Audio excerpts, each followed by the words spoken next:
Income tax BCom second year HP head. Question number 16। Ram और श्याम दो भाई हैं जिन्होंने अपने पिता से 4 मकान उत्तराधिकार के रूप में प्राप्त किए। तो यहाँ पे कितने मकान मिले उनको? 4 मकान। पहला मकान फर्स्ट हाउस रिहायशी है जिसमें दोनों भाई मकान के बराबर हिस्से में रहते हैं। तो मकान एक ही है पर दोनों उसमें रहते हैं, सेल्फ ऑक्यूपाइड हो गए, बराबर बराबर हिस्से में रहते हैं। दोनों भाइयों में से प्रत्येक ने अपने अपने हिस्से का नवीनीकरण कराने हेतु बैंक से 1,50,000 रुपये का ऋण 1 अप्रैल 2015 को 12% वार्षिक की दर पर ब्याज पर लिया।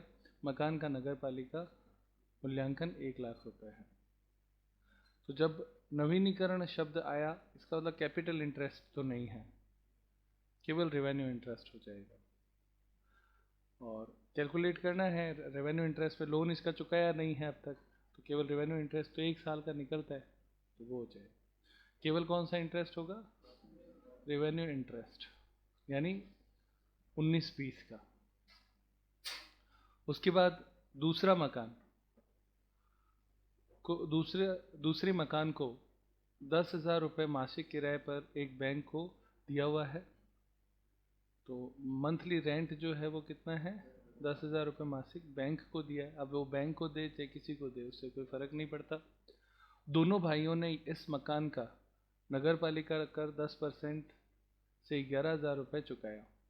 यह मकान बैंक ने 1 फरवरी 2020 को खाली कर दिया और उसके बाद किराए पर नहीं उठाया। फरवरी 2020 में खाली करने का मतलब फरवरी और मार्च 2 महीने वैकेंट हो गया, वैकेंट पीरियड। मकान का अग्नि बीमा प्रीमियम 1,000 रुपये चुकाया गया, क्रॉस कर दो। इस मकान पर वसीयत के अनुसार 14,000 रुपये वार्षिक भार हैं तो दोनों भाइयों को अपनी माँ को देने होंगे। तो यहाँ पे क्या लिखा है? वसीयत के अनुसार 14,000 रुपये वार्षिक भार जो दोनों भाइयों को अपनी माँ को देने होंगे। इसका भी कुछ नहीं करना है क्योंकि पैसा आने के बाद में चाहे वो अपनी मम्मी को दे, चाहे वो अपनी पत्नी को दे, चाहे अपने पापा को दे, चाहे किसी और को दे। इनकम टैक्स में ये थोड़ी है कि आपने किसको पैसा दिया है। पैसा दोगे तो सही, ये तो मान के चलो भाई मम्मी को देंगे या फिर पत्नी को देंगे, दो ही तो बातें होती है, पिताजी को देंगे। तो किसी को देते हैं तो उसका महत्व नहीं है। तीसरा मकान, तो 2 मकान हो गए। पहला क्या था? सेल्फ ऑक्यूपाइड, दोनों बराबर रहते हैं। दूसरा बैंक को किराए पर दिया था, 2 महीने वो खाली रहा था। किराए पर दिया कब था उसकी कोई डेट दे नहीं रखी है, इसका मतलब पूरे साल मानना है। 2 महीने वैकेंट पीरियड हो गया। आगे तीसरा मकान थर्ड हाउस दिल्ली में है। इसे भी दोनों भाई स्वयं के निवास हेतु प्रयोग कर लेते हैं। इसका नगरपालिका मूल्यांकन 1,50,000 रुपये है। प्रत्येक भाई के पास मकान का आधा हिस्सा है। तो तीसरा मकान भी सेल्फ ऑक्यूपाइड हो गया है ना। चौथे मकान में 2 रिहायशी मकान है। इस मकान का नगरपालिका कर 10% की दर से 3,280 रुपये चुकाया। तो चौथे मकान में 2 रिहायशी इकाइयाँ हैं। इसका नगरपालिका मूल्यांकन क्या है? 10% है, जो कि इतना है। अब यहाँ पे एक चीज़ और सीखने लायक है कि 3,280 रुपये, 3,280, ये 10% है। तो फुल 100% कितना हुआ? तो वो हो जाएगा 3,280 बट्टे 10 इंटू 100, तो 32,800। ये हो गया म्यूनसिपल वैल्यू, नोट कर लें। उसके बाद में वो कहता है पहली इकाई, मतलब इन 2 इकाइयों में पहली इकाई 1,000 रुपये किराए पर रहने के लिए दी हुई है। इस इकाई को 2 माह खाली रही, यानी फर्स्ट जो यूनिट है वो 2 मंथ वैकेंट पीरियड है, वैकेंट पीरियड। दूसरी इकाई एक किराएदार को 1,500 रुपये प्रति माह पर रहने के लिए दी गई है, यानी पहली तो दे रखी है 1,000 रुपये किराए पर, दूसरी दे रखी है 1,500 रुपये किराए पर। ठीक है, तो फर्स्ट और सेकंड 2 यूनिट है, दोनों ही लेट आउट है। आगे वो लिखता है बाद में इसमें किराएदार ने अपना व्यापार शुरू कर दिया। तो किराएदार कुछ भी करे, चाहे वो व्यापार शुरू करे, चाहे वो उसकी कैसी करे, वो बात तो एक ही है। अपने रहने के लिए पड़ोस में एक मकान किराए पर ले लिया। इस मकान का 2 माह का किराया व्यापार मंदी के कारण वसूल नहीं हो सका। वसूली का कोई प्रयास नहीं किया गया। तो अगर हमने ये बात भी सीखी है कि अगर वसूली का प्रयास नहीं करते हैं तो अनरियलाइज रेंट नहीं घटाया जाता है। सही है ना ये बात? अनरियलाइज रेंट नहीं घटाया जाएगा, आपको कानूनी कार्रवाई करते हो तो ही लेस होता है, अदरवाइज नहीं होता। कर निर्धारण वर्ष 2020-21 के लिए राम तथा श्याम की मकान संपत्ति से आय की गणना कीजिए। ये आपका क्वेश्चन हो गया। चारों मकानों की थ्योरी आप लोगों को पता होनी चाहिए। ये आप इंग्लिश में पूरा क्वेश्चन यहाँ से देख सकते हैं। फर्स्ट हाउस यहाँ पे है, सेकंड हाउस यहाँ पे है, उसके बाद में थर्ड हाउस ये रहा और फोर्थ हाउस ये रहा। 4 मकान, चारों की कहानी लेते हुए चलना है। ये आपका पूरा क्वेश्चन इसमें आ गया है, इसके आंसर्स भी हैं सारे। अब अपने को इस क्वेश्चन में करना क्या है वो देखते हैं। क्वेश्चन नंबर 17 में 16 है क्या ये? क्वेश्चन नंबर 16 का आंसर देखते हैं। इसमें दिया हुआ है सेल्फ ऑक्यूपाइड हाउस हमारे हैं इसमें फर्स्ट और थर्ड।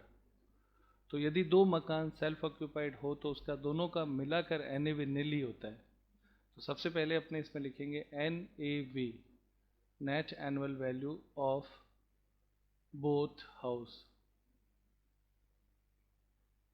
तो वो तो नील होगी, यहाँ से तो क्वेश्चन शुरू होता है। इसमें से लेस इंटरेस्ट ऑन लोन। पहले मकान में है केवल लोन, कितने का लोन लिया था जल्दी से देखें? 1,50,000 और कितना परसेंट से? 12% से, बस इतना ही है। कितना होता है? 18,000। ये दोनों मकान के लिए था क्या? तो ये हुआ 18,000 अंदर लिखा। दोनों भाइयों ने लिया था तो इंटू 2 कर दो, तो 36,000 घटाना है। तो 36,000 घटाएंगे तो पूरे मकान की वैल्यू आ गई दोनों के लिए माइनस का 36,000। ठीक है प्यारे बच्चों, दोनों भाइयों ने प्रत्येक ने अपने मकान के लिए नवीनीकरण के लिए 1.5 लाख रुपए का लोन लिया। तो या तो लोन को 3 लाख कर दो और या फिर जो ब्याज आया था उसको डबल कर दो, बात एक ही है। तो ये हमारा हो गया सेल्फ ऑक्यूपाइड हाउस। पहला और तीसरा मकान तो हो गए फ्री। अब हम देखते हैं सेकंड और फोर्थ हाउस। सेकंड हाउस आपने किराए पर दिया है, वो आपके यहाँ पे सबसे पहले म्युनिसिपल वैल्यू से स्टार्ट करेंगे। तो सेकंड हाउस की म्युनिसिपल वैल्यू कितनी है? तो म्युनिसिपल वैल्यू सेकंड हाउस के लिए तो उसमें लिखा है 1,10,000 रुपये म्युनिसिपल, 11,000 रुपये म्युनिसिपल टैक्स चुकाया था जो कि 10% था, तो 100% उसकी वैल्यू आ जाएगी। तो ये हुआ 1,10,000। ठीक है प्यारे बच्चों। और फोर्थ हाउस जो था उसके 2 हिस्से थे। पहली टोटल उसकी हमने निकाली थी 32,800 रुपये। इस 32,800 को हमें अनुपात में बांटना है, किराए के अनुपात में। तो किराया एक तो है 1,000 का और दूसरा है आपके 1,500 का। तो ये जो अनुपात है वो बनेगा 2:3।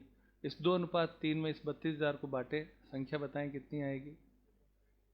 13,120 और 19,680। तो ये आपकी म्युनिसिपल वैल्यू हो गई दोनों मकानों की। अब आपको लेना है रेंट रिसीवेबल। तो रेंट रिसीवेबल पूरे साल का ही आएगा, 12 मंथ का। 12 मंथ का क्यों आएगा? क्योंकि मकान पूरे साल बना हुआ था और सेल्फ ऑक्यूपाइड था नहीं, तो पूरे साल का लेना है। तो किराया कितने में दिया था बैंक को? 10,000 रुपये किराए पे दिया था, तो 10,000 इंटू 12, ये तो सेकंड हाउस का हो गया 1,20,000। और ये जो 2 मकान थे वो आपने दिए थे, यानी फोर्थ हाउस जो है 1,000 इंटू 12 और दूसरा दिया था 1,500 इंटू 12। तो पहले का आ जाएगा 12,000 और दूसरे का आ जाएगा 18,000। हो गया प्यारे बच्चों। अब आपको दोनों में से अनरियलाइज रेंट किसी में है? अनरियलाइज रेंट किसी में है? तो उसका आंसर है नहीं है। अनरियलाइज रेंट क्यों नहीं है? क्योंकि उसने कहा था कि उसने कोई कार्रवाई नहीं की थी तो कोई छूट नहीं मिलेगी। दोनों में से जो भी अधिक है, हायर, तो पहले में 1,20,000, दूसरे में 13,120 और तीसरे में 19,680। Less vacant period. Vacant period केवल एक ही मकान में है, दो में है। पहला सेकंड हाउस में कितने महीने? तो 2 महीने इंटू किराया इसका था 10,000, तो टोटल इसका 20,000 लेस करना है। और फर्स्ट यूनिट खाली थी क्या? फर्स्ट यूनिट थी ना, तो 2 महीने थी तो 1,000 इंटू 2, तो 2,000 घटा देंगे। और थर्ड यूनिट खाली नहीं थी इसलिए डैश कर दो। अब इसको घटाने के बाद में आपकी जो वैल्यू आएगी वो हो जाएगा GAV। पहले में 1,00,000, दूसरे में 11,120 और तीसरे में 19,680। Less municipal tax paid,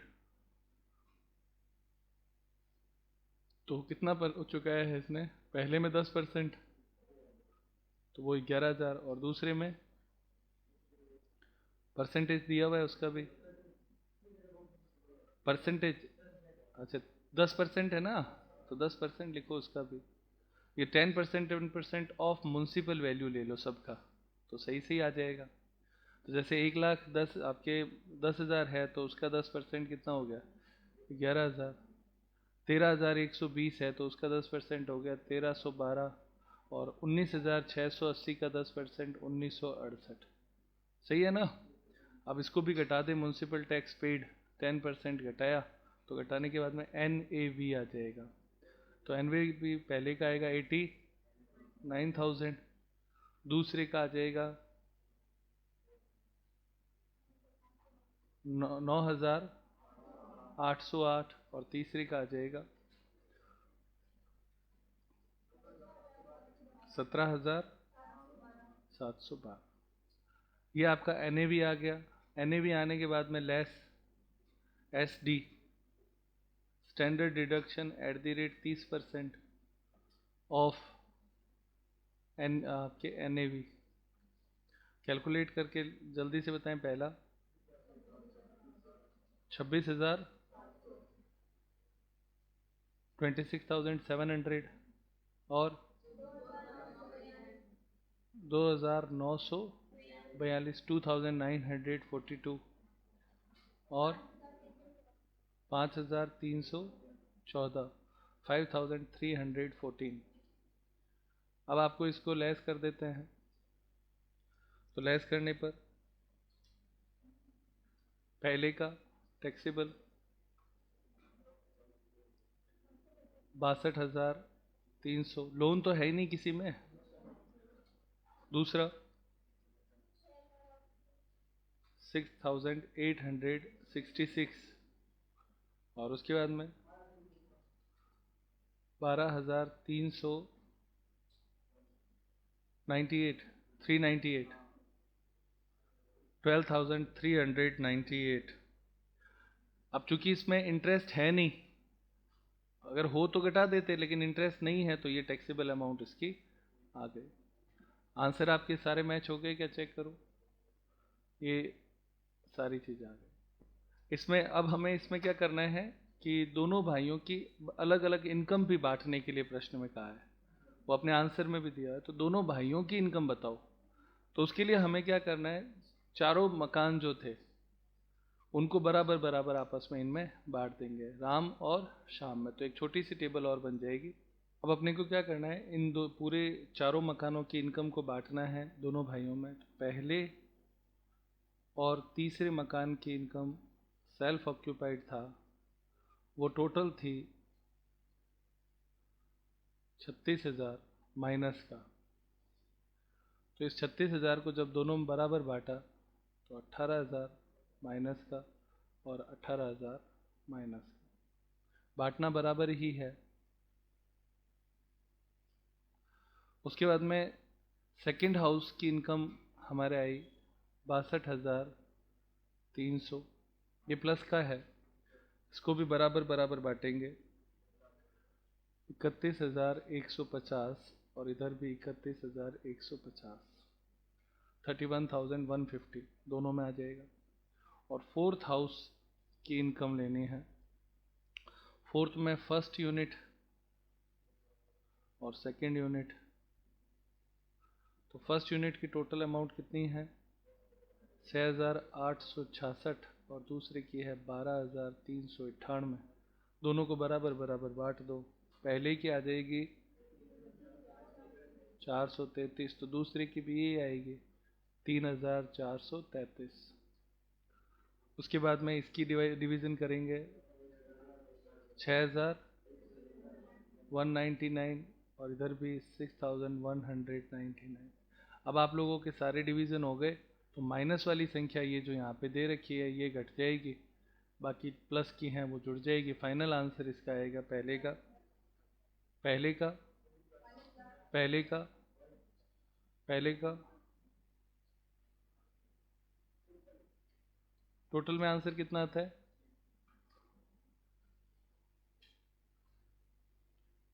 45,564, 45,564। और इसका कितना आता है 22,782 और इसका 782। ये आपके दोनों।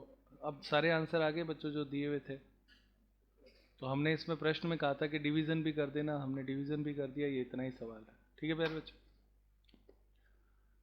Question number 18।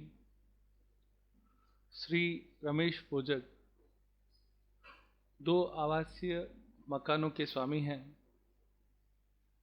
प्रथम मकान का निर्माण कार्य 1 जनवरी 1995 को प्रारंभ हुआ था। यह 31 दिसंबर 1998 को बनकर तैयार हो गया। 99 से पहले ही बन गया, बहुत पुराना है। उन्होंने इस मकान के निर्माण हेतु 1 जुलाई 1997 को 2 लाख रुपए का ऋण लिया था। इस पर 10% प्रति वर्ष की दर से ब्याज देय है। इस ऋण का आधा भाग 1 अगस्त 2006 को चुका दिया गया था। कितना? तो आज की डेट में लोन कितना है? आज की डेट में 19-20 में लोन कितना है 1 लाख, आधा चुका दिया उसने। इस मकान को 2500 रुपये प्रति माह की दर पर रहने के लिए किराए पर उठाया गया, ऑन रेंट दे दिया। 31 जनवरी 2020 को किराएदार ने मकान खाली कर दिया। तो जनवरी तो 31 हो गई थी, तो फरवरी और 2 मंथ वैकेंट पीरियड हो गया। नोटिंग ले लेना कॉपी में। 31 मार्च 2020 तक मकान खाली ही रहा, 2 महीने हमने वैकेंट पीरियड लिख दिया।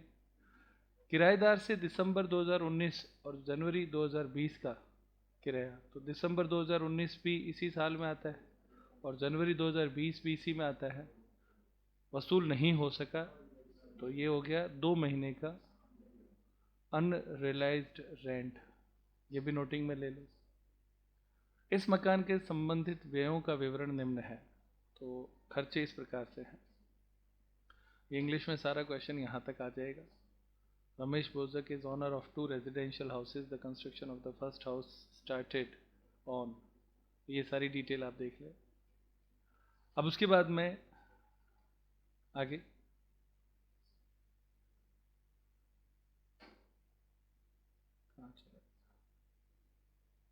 यही है, आगे दे रखा है municipal tax 10% of municipal value 2750।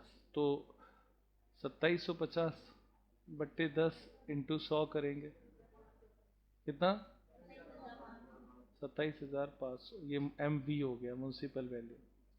Insurance premium paid cross, ground rent cross, property tax to state government outstanding cross. ये सारे खर्चे कोई भी अलाउड नहीं होगा, केवल म्युनिसिपल टैक्स अलाउड होता है, तो सारे क्रॉस। गत वर्ष 18-19 में नगरपालिका करों का भुगतान नहीं किया गया था, अतः 2 वर्ष के नगर पालिका करों का भुगतान किया तो 2750 इंटू 2 एमटी पेड हो गया। तो जो पेड है वो घटाया जाता है, तो ये अमाउंट घटानी है।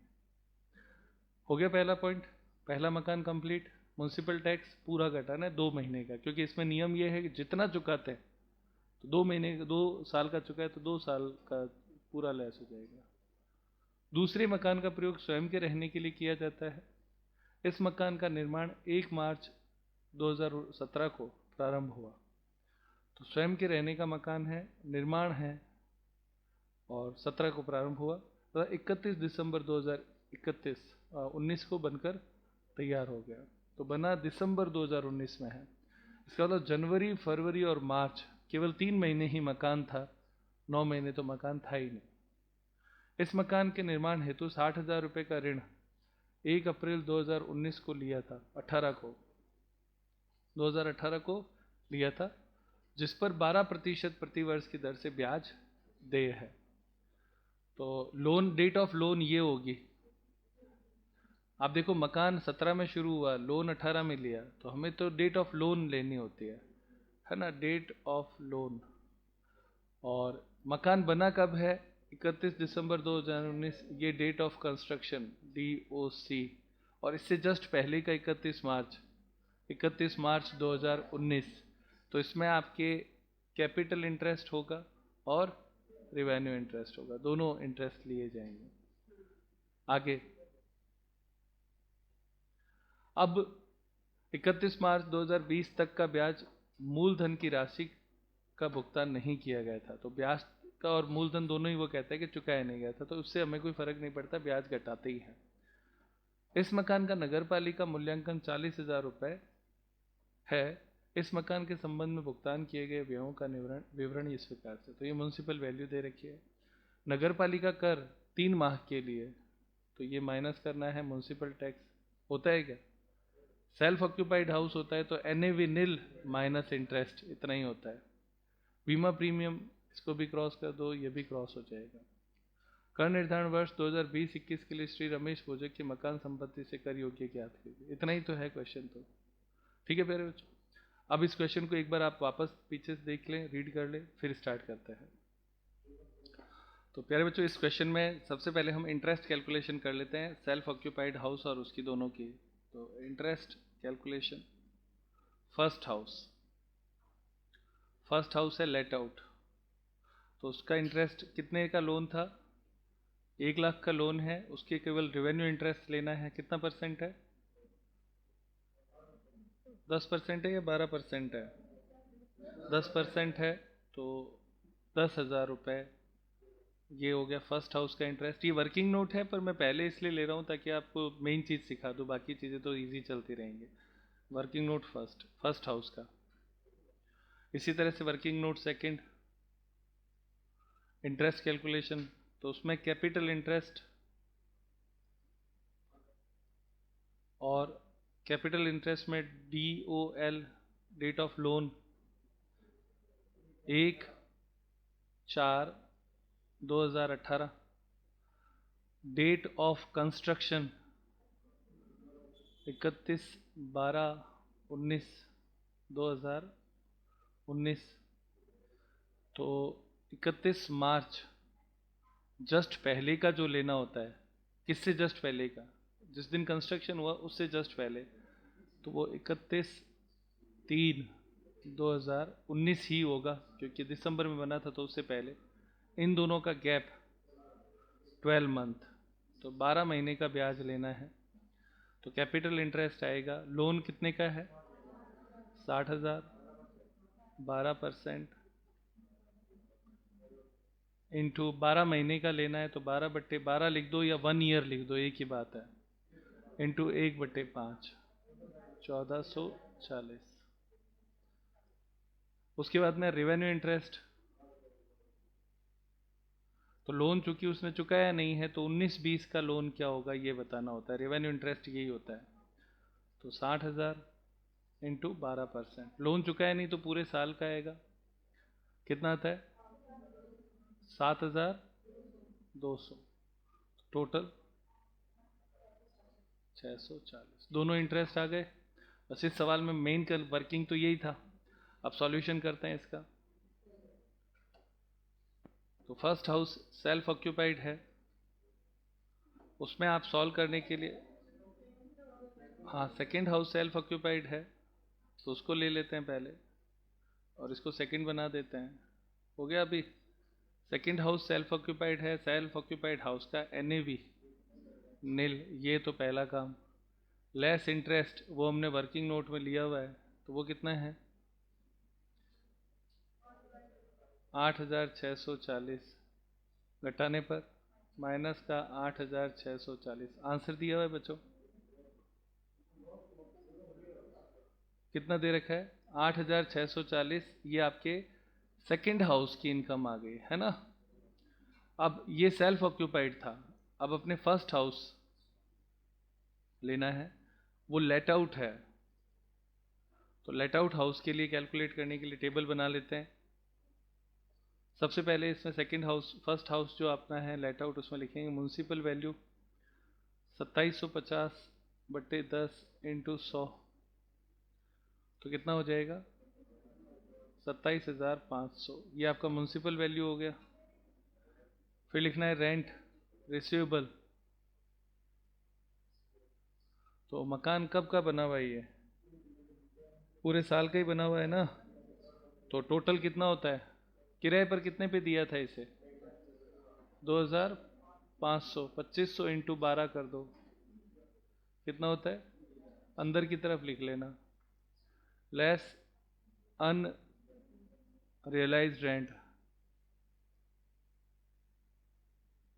वो 2 महीने का है, तो 2500 × 2 5000 घटा देंगे। आप चाहें तो सीधा 5000 घटा के बाहर 25,000 सीधा ही लिख सकते थे, यानी यहाँ पे 12 की जगह 10 करके भी कर सकते थे, मना नहीं है। तो 25,000 हो गया। अब आप लोगों को क्या करना है, दोनों में से जो भी अधिक हो उसे आगे लिखना है, तो वो हो गया 27,500। ये आपका हो गया। लेस वैकेंट पीरियड है क्या इसमें, तो वैकेंट पीरियड है 2500 × 2, 5000 घटा देंगे, वैकेंट पीरियड घटाने से आएगा 22,500। ये आपका हो गया GAV। फिर लेस एम्प्टी पेड, ये 2 महीने 2 साल का चुका है, तो 2750 × 2 5500, 5500। जितना चुका देते हैं उतना पूरा ही घटा देते हैं, तो घटाने पर इसका कितना आता है 17,000 NAV के बाद में लेस 30% SD,